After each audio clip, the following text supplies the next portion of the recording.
I'm Dan Ackerman, and we are here taking a look at the brand new Dell XPS 14.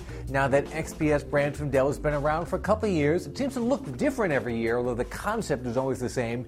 Kind of a high-end premium laptop that mixes productivity with cool design.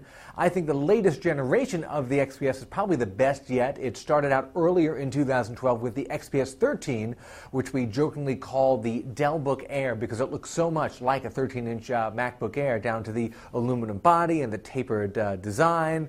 The XPS 14, there's also a 15-inch model, actually looks a little bit more like a MacBook Pro. It's still got the aluminum body, but it's not tapered. It's more slab-like, like a MacBook Pro is.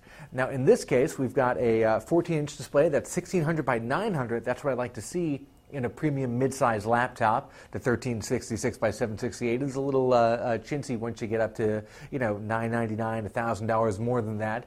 And some laptops have 1920 by 1080 displays on a 14 or 15 screen. I think that's just too much. This is just right.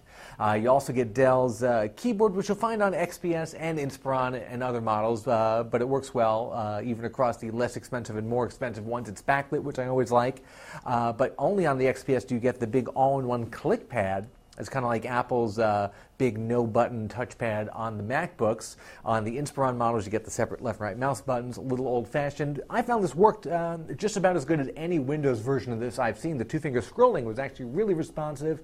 If you go into the menu settings for the touchpad, you can actually turn on what they call inertial scrolling, which is that sort of little aftertouch to the scroll that Apple has. Didn't work as good here. I would even leave that off.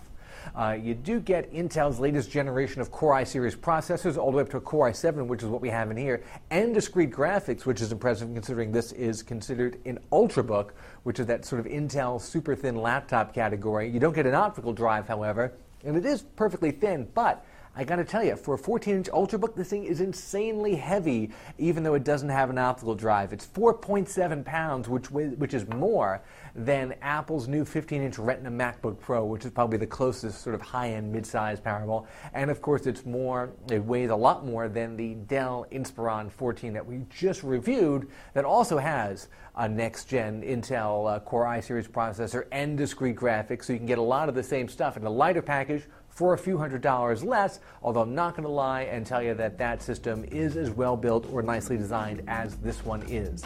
I'm Dan Ackerman, and that is the Dell XPS 14.